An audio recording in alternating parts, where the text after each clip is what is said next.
अब मैं आपको देश की सबसे बड़ी राजनीतिक पहेली का परीक्षण करके दिखाऊंगा, जिसके केंद्र में दिल्ली के सीएम केजरीवाल हैं। यह परीक्षण दो भागों में बंटा है। पहला हिस्सा सहानुभूति की मिस्ड कॉल है और दूसरा हिस्सा केजरीवाल के फोन का पासवर्ड है। जैसा कि आप सब जानते हैं कि दिल्ली के सीएम अरविंद केजरीवाल शराब घोटाले के आरोप में 1 अप्रैल तक ईडी की कस्टडी में है। आज उनकी पत्नी सुनीता फिर सामने आई। उन्होंने एक वीडियो मैसेज के जरिए बहुत मार्मिक अपील की है। उन्होंने एक व्हाट्सएप नंबर जारी किया है। लोगों से इस नंबर के जरिए केजरीवाल के पक्ष में समर्थन जुटाने की अपील की है। सुनीता ने कहा, आप लोग इस नंबर पर मैसेज भेजकर अरविंद केजरीवाल को डायरेक्ट आशीर्वाद दे सकते हैं। सुनीता ने और जो कुछ कहा वो आगे आपको सुनाऊंगा। मैसेज केजरीवाल को यह नंबर जारी करने की जरूरत क्यों पड़ी, पटियाल आपको यह भी बताएगा।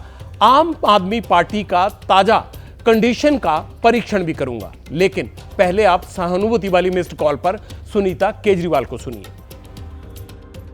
जो कुछ कोर्ट के सामने उन्होंने बोला उसके लिए बहुत हिम्मत चाहिए। सच्चे देशभक्त हैं वे। बिल्कुल ऐसे ही हमारे स्वतंत्रता सेनानी अंग्रेजों की तानाशाही से लड़ते थे। पिछले 30 साल से मैं उनके साथ हूं। देशभक्ति उनके रोम रोम में बसी है। अरविंद जी ने देश की सबसे ताकतवर, भ्रष्टाचारी और तानाशाही ताकतों को ललकारा है। आपने अरविंद जी को अपना भाई, अपना बेटा कहा है। क्या इस लड़ाई में आप अपने भाई, अपने बेटे का साथ नहीं देंगे? मैं आपको एक व्हाट्सएप नंबर दे रही हूं। व्हाट्सएप नंबर है 8297324624। आज से हम एक अभियान शुरू कर रहे हैं जिसका नाम है केजरीवाल को आशीर्वाद। इस व्हाट्सएप नंबर पर आप अपने अरविंद को आशीर्वाद भेज सकते हैं। मैं आप सबके मैसेज उनको जेल में देकर आऊंगी। अब सबसे बड़ा सवाल यह है कि आम आदमी पार्टी को आखिर आशीर्वाद लाइन खोलने की जरूरत क्यों पड़ गई। हालांकि लोगों से यह पूछकर काम करने की राजनीति में केजरीवाल पुराने खिलाड़ी हैं। वो फोन और इंटरनेट का इस्तेमाल करने में भी माहिर हैं। लेकिन जब केजरीवाल कस्टडी में हैं तो उनकी पत्नी को कानूनी सलाह की जरूरत है, लेकिन वो जनता का आशीर्वाद मांग रही हैं। इसके मायने क्या है? क्या जमीन पर आम आदमी पार्टी को सपोर्ट नहीं मिल रहा है? क्या सुनीता केजरीवाल अकेली पड़ गई हैं? क्या मिस्ड कॉल अभियान से ही केजरीवाल की रिहाई का रास्ता निकल सकता है, या फिर केजरीवाल की गैर मौजूदगी में सुनीता नए समीकरण तलाश रही हैं? क्या आम आदमी पार्टी को लग रहा है कि वो केजरीवाल के समर्थन में ऐसा जन उभार नहीं दिखा पाई जिससे सरकार पर उनकी रिहाई का दबाव बने, या सरकार पछताए कि उनने केजरीवाल को हाथ डालकर कोई गलती कर दी? इन सब सवालों के जवाब के लिए सुनीता केजरीवाल के 4 बयान आपको सुना रहा हूं। उम्मीद है आम आदमी पार्टी के दिल का हाल आप भी समझ जाएंगे। कई माताओं ने तो अपने बेटे के लिए मन्नत मांगी है। कई बहनों ने भी अपने भाई के लिए मन्नत मांगी है। वो भी लिख के भेजें। मुझे कई लोगों के फ़ोन भी आए। उन्होंने अरविंद जी के लिए व्रत रखा है। कितना प्यार करते हैं अरविंद जी से लोग। वो सब लिख कर भेजिए। कुछ और भी अगर कहना है, कुछ भी मन में आए, इस व्हाट्सएप नंबर पे लिख कर भेज दीजिए। सभी युवा, महिलाएं, बुजुर्ग, बच्चे, अमीर, गरीब, सब लोग अपने भाई, अपने बेटे अरविंद जी को कुछ ना कुछ जरूर लिखें। तबियत के बारे में तबियत अभी ठीक नहीं चल रही है। उनके शुगर लेवल्स बड़े इरेगुलर चल रहे हैं। बता तो दिया है। उनको बहुत परेशान किया जा रहा है, बहुत तंग कर रहे हैं उनको। इनकी तानाशाही नहीं चल पाएगी, जनता इसका जवाब देगी। उन्होंने कहा है, मेरा शरीर जेल में है लेकिन आत्मा आप सबके बीच है। आंखें बंद करो, मुझे अपने आसपास महसूस करोगे। आपका बेटा लोहे का बना है, बहुत मजबूत है। बस एक विनती है, एक बार मंदिर ज़रूर जाना और भगवान से मेरे लिए आशीर्वाद मांगना। करोड़ों लोगों की दुआएं मेरे साथ हैं, यही मेरी ताकत है। और हाँ, इस वजह से बीजेपी वालों से भी नफरत नहीं करनी। वे सब हमारे भाई बहन हैं। मैं जल्द लौट कर आऊँगा। लग रहा है कि पार्टी को केजरीवाल के समर्थन में भावनाओं की कमी महसूस हो रही है। उनकी पत्नी के बयानों में इमोशंस ज्यादा हैं, फैक्ट्स कम हैं। आशीर्वाद की लाइन के आंकड़े शायद केजरीवाल को दमदार साबित करने के काम आए, उनके समर्थकों की ताकत का एहसास करवाएंगे। शायद आम आदमी पार्टी राजनीतिक अकेलापन महसूस कर रही है, क्योंकि कुछ महीने पहले तक जो लोग कभी पार्टी का चेहरा हुआ करते थे, वो केजरीवाल के कस्टडी में जाने के बाद समर्थन की स्क्रीन से गायब है। आतिशी हर जगह दिख रही हैं, लेकिन राघव चड्ढा गायब है। सौरभ भारद्वाज दिख रहे हैं, तो मेयर शैली ओबराय का कुछ अता पता नहीं है। ऐसे ही गोपाल राय और सोमनाथ भारती मोर्चे पर टिके हैं, लेकिन दिलीप पांडे, स्वाति मालीवाल और क्रिकेटर हरभजन सिंह कहीं भी नजर नहीं आ रहे। समर्थन की स्क्रीन में गायब चेहरों में इंडिया गठबंधन के दिग्गज चेहरे ममता बनर्जी, अखिलेश यादव, सीताराम येचुरी, चंद्रशेखर राव और तेजस्वी यादव भी कहीं नहीं दिख रहे हैं। कोई अरविंद के परिवार से मिलने भी नहीं आया है। ऐसा हो भी सकता है या पता ना चला हो। ऐसे में सवाल तो एक उठना लाजमी है, केजरीवाल जिस राजनीतिक साजिश का आरोप लगा रहे हैं, उसमें कितनी सच्चाई है? क्या आम आदमी पार्टी और इंडिया गठबंधन के नेताओं ने अरविंद केजरीवाल से दूरी बना ली है? इसका जवाब कांग्रेस के एक बड़े नेता के जरिए आगे आपको दूंगा। लेकिन पहले पिछले कुछ दिनों में केजरीवाल के जो बयान आए हैं, उनसे आम आदमी पार्टी की कंडीशन समझ लीजिए। मेरा जीवन देश के लिए समर्पित है, और चाहे अंदर हो या बाहर हो। सीएम सर, एलजी सेइंग कि सरकार जो है वो जेल से नहीं चलेगी। What would you like to say on this? LG कह रही सरकार जेल से नहीं चलेगी। ये पॉलिटिकल शेड्यूल है, जनता इसका जवाब देगी। जनता इसका जवाब देगी। जनता इसका जवाब देगी। पटियाल ने आपसे कहा था कि एक कांग्रेस नेता के जरिए आपको बताऊंगा कि क्या इंडिया गठबंधन नेताओं ने अरविंद केजरीवाल से दूरी बना ली है। दरअसल 31 मार्च को दिल्ली के रामलीला मैदान में इंडिया गठबंधन की बड़ी रैली है। इस रैली को चुनाव आयोग और पुलिस से अनुमति भी मिल गई है।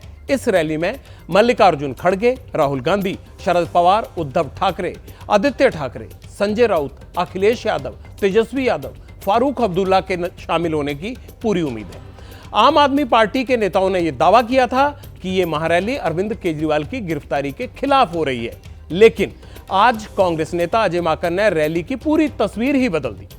माकन ने साफ कहा, इंडिया गठबंधन की रैली सिर्फ केजरीवाल के समर्थन के लिए नहीं है, बल्कि मुद्दे और भी हैं। हमें पूरी उम्मीद है कि आम आदमी पार्टी भी लोकतंत्र की हत्या जो इस पूरे रैली की थीम है उसको मानती है, और उसमें सभी बातों को रखा जाएगा। जिस तरीके से हर ऑपोजिशन पार्टी पीड़ित है इस वक्त, सभी बातों को रखा जाएगा, ऐसा हमारे को उम्मीद है और ऐसा ही होगा। इंडिया अलायंस प्रोटेस्ट करने वाली थी भारतीय जनता पार्टी के ऑफिस के बाहर कि किस तरह ईडी एक एक्सटॉर्शन रैकेट बन गई, किस तरह से ईडी का प्रयोग किया जा रहा है कंपनियों को धमकाने के लिए और उसके बाद उनसे पैसे की उगाही करने के लिए। लेकिन अभी पूरी इंडिया अलायंस 31 तारीख की रैली की तैयारी में व्यस्त है। इस पूरे मुद्दे को 31 तारीख की रैली में डिटेल में दिल्ली की जनता और देश की जनता के सामने रखा जाएगा, और फिर बाकी सारे प्रोटेस्ट उसके बाद प्लान होंगे। अब मैं इस पूरे मामले में आपको केजरीवाल के फोन पासवर्ड की मिस्ट्री समझाता हूं। ईडी ने आम आदमी पार्टी के गोवा प्रभारी दीपक सिंगला के यहां पर हाल ही में छापा मारा था। दीपक को पूछताछ के लिए भी बुलाया गया था। ईडी दिल्ली से गोवा तक मनी ट्रेल के सबूत तलाशने में जुटी है। इस बीच अरविंद केजरीवाल के मोबाइल पासवर्ड की भी खूब चर्चा हो रही है। ईडी केजरीवाल का मोबाइल पासवर्ड चाहती है, लेकिन कल कोर्ट में केजरीवाल ने कहा था कि पासवर्ड के मामले में वो अपने वकीलों से मशविरा करेंगे। आखिर केजरीवाल के मोबाइल में ऐसा क्या है जो ईडी हासिल करना चाहती है? क्या मोबाइल का पासवर्ड मिलने के बाद दिल्ली के कथित शराब घोटाले की पूरी कुंडली खुल जाएगी? केजरीवाल के फोन की मिस्ट्री का खुलासा आज खुद उनकी साथी ने ही कर दिया। ऐसा क्या है अरविंद केजरीवाल जी के फोन में जो आज ईडी जानना चाह रही है? क्योंकि ये किसी जांच से तो जुड़ा नहीं हो सकता, ये एक्साइज पॉलिसी के फॉर्मुलेशन से तो जुड़ा नहीं हो सकता। कुछ महीने पुराने फोन में अरविंद केजरीवाल के क्या मिलेगा? कुछ महीने पुराने फोन में लोकसभा चुनाव लड़ने की स्ट्रैटेजी मिलेगी। कुछ महीने पुराने फोन में अरविंद केजरीवाल की इंडिया अलायंस के बाकी सब लीडर्स के साथ क्या बातचीत चल रही है वो मिलेगी। अरविंद केजरीवाल के फोन में कॉन्स्टिट्यूएंसी बाय कॉन्स्टिट्यूएंसी आम आदमी पार्टी जिन 23 सीटों पे चुनाव लड़ रही है उसका सर्वे मिलेगा। आम आदमी पार्टी जिन सीटों पे चुनाव लड़ रही है उसका पूरा कैंपेन प्लान मिलेगा। आने वाले लोकसभा चुनाव में आम आदमी पार्टी का क्या कम्युनिकेशन और मीडिया और सोशल मीडिया प्लान है यह मिलेगा। तो अरविंद केजरीवाल जी के फोन का पासवर्ड ईडी को नहीं चाहिए। अरविंद केजरीवाल जी के फोन का पासवर्ड भारतीय जनता पार्टी को चाहिए। अब मैं आपको इस पूरे मामले में विदेशी दखल की वो तस्वीर दिखाता हूं जो एक नए विवाद की वजह बन गई है। उसका विरोध भी हो रहा है, लेकिन इस दखल की आड़ में केजरीवाल के समर्थन में एक बड़ा नैरेटिव भी गढ़ा जा रहा है। केजरीवाल की गिरफ्तारी के मुद्दे पर जर्मनी, अमेरिका के बाद संयुक्त राष्ट्र की एंट्री भी हो गई है। संयुक्त राष्ट्र के प्रवक्ता ने क्या कहा वो सुन लीजिए। Well, we very much hope that in India and that in any country that is having elections, that everyone's rights are protected, including political and civil rights, and everyone is able to vote in an atmosphere that is free and fair.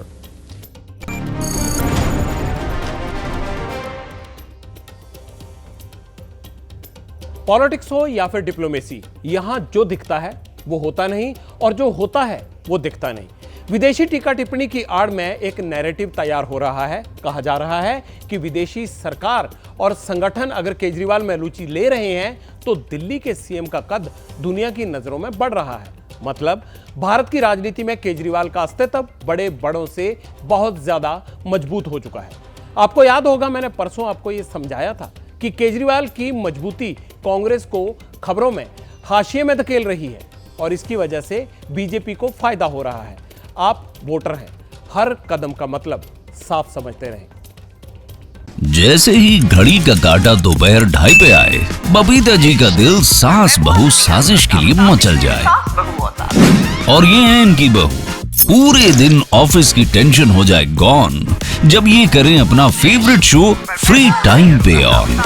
इनकी तरह आप भी देखें अपना favourite show अपने time पर और download कीजिए एबीपी लाइव ऐप अपने स्मार्ट टीवी पर।